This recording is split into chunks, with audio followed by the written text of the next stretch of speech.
Hello everyone, my name is Michael, and in this tutorial we will see how we can deploy our Puppeteer script in AWS Lambda. So yeah, without further ado, let's get into the video. So here is what we will be doing.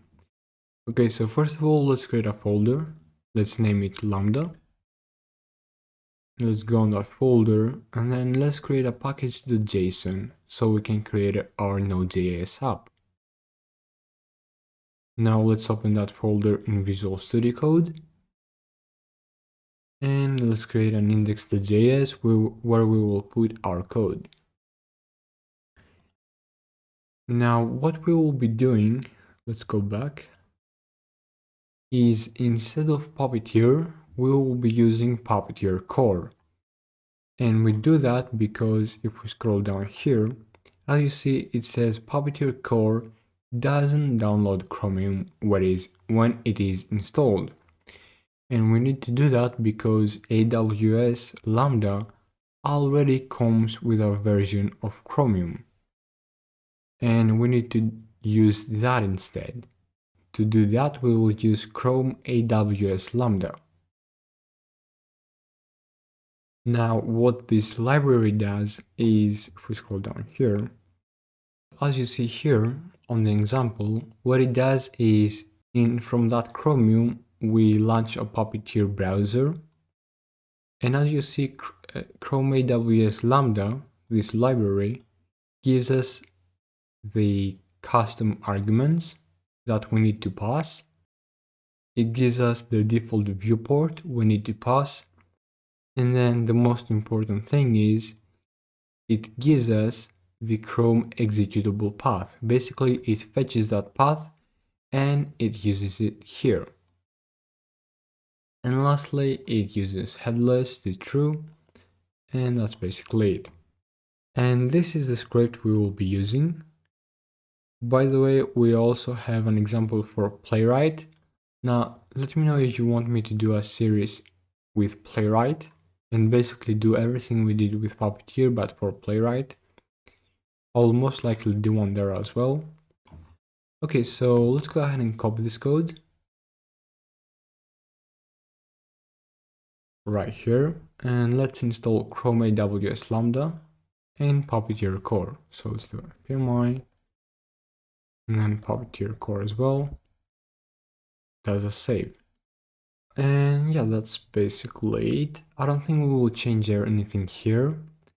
So let's see what the script does. Besides what we already said, it gets the URL which we can pass to our function, to our AWS Lambda function. And it either uses that URL or if we haven't passed any URL, it uses this URL. And what it does is it basically gets the page title.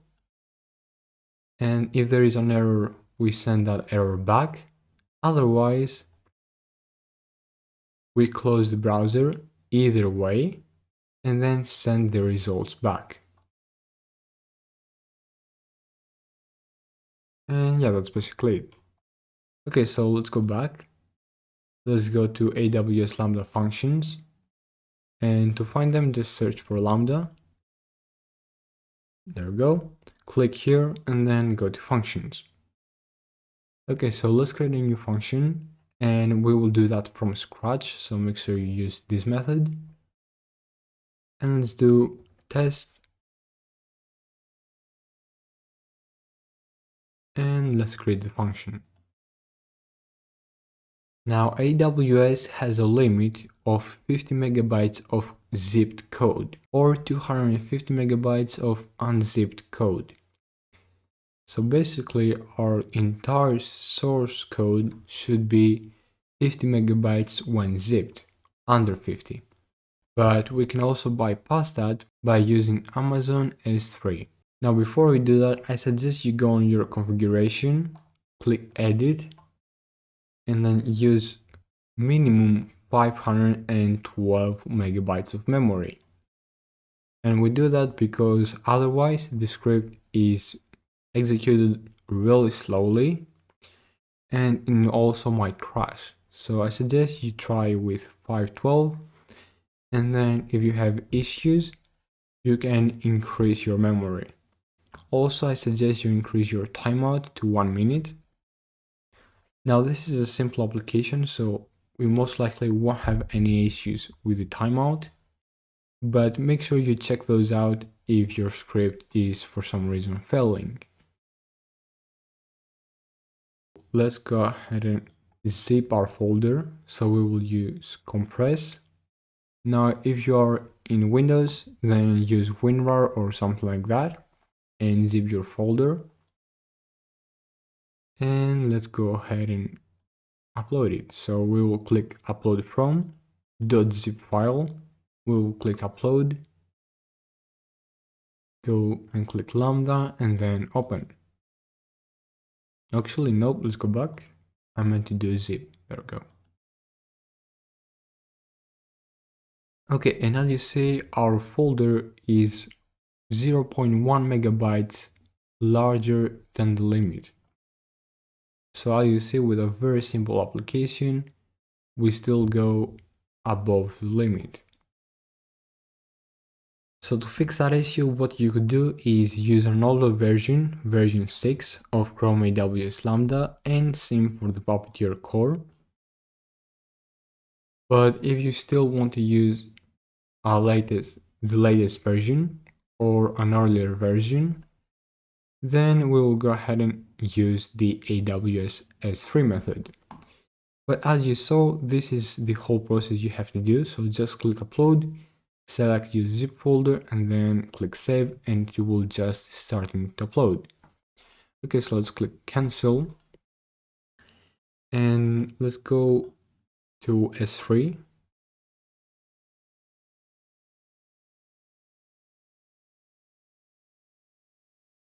And let's create a bucket. And let's say test. And that's basically it. So let's create the bucket. That exists as well. Okay, I'll just do something random. And there we go, our bucket is created. So let's visit that. And let's click upload, add folder. Actually, no, add files. And then we will add our zip folder.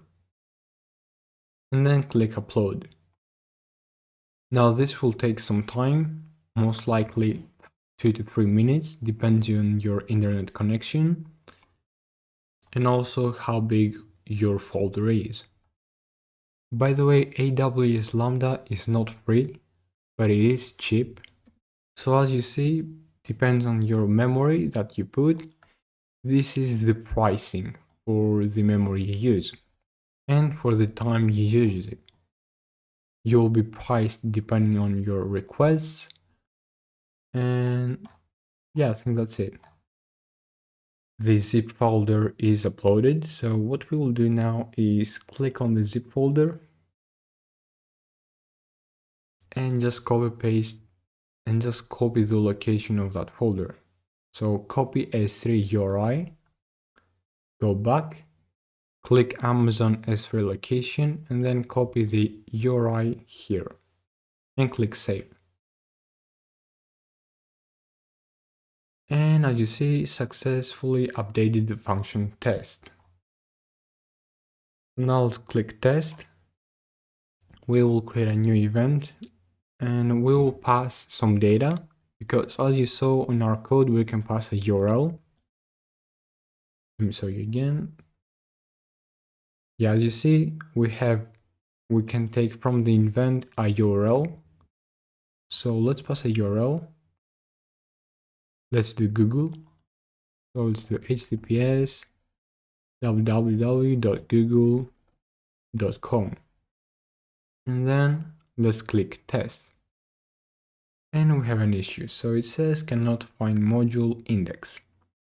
Okay, so after some research, I think I found out what the issue was. So we should not zip the actual folder. So we should not zip Lambda, but we should select these items and zip them instead. And yeah, that's basically it. So let's go ahead and do that. Actually, I have already done that. So just select them right click and then compress, or use WinRAR or whatever you have, and you will get something like this. And then let's go back on AWS S3 and upload that instead.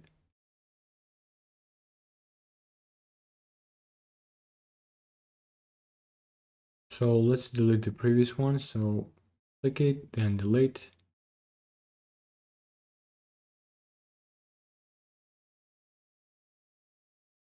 There we go. And then let's go back.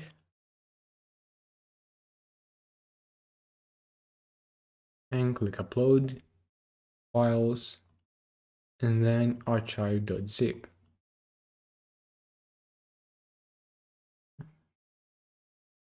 And there we go. So it is uploaded. So again, let's go ahead and copy the URI. Let's go back, upload from Amazon S3 location, copy paste, and then save. And it only takes a few seconds, and there we go. So let's go ahead and test again, and click test. Failed again. Okay, so right now we are not getting the same issue, but we are getting an issue. Okay.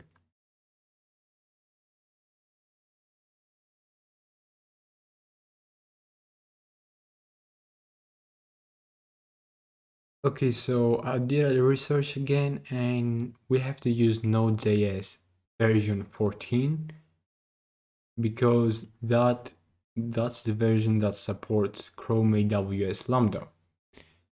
So let's go ahead and do that. So let's change the version to Node.js 14. And then finally, let's rerun our test.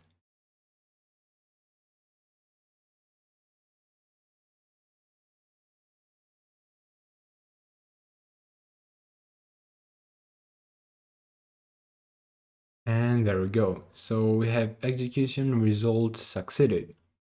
And now you see we get Google, which is correct.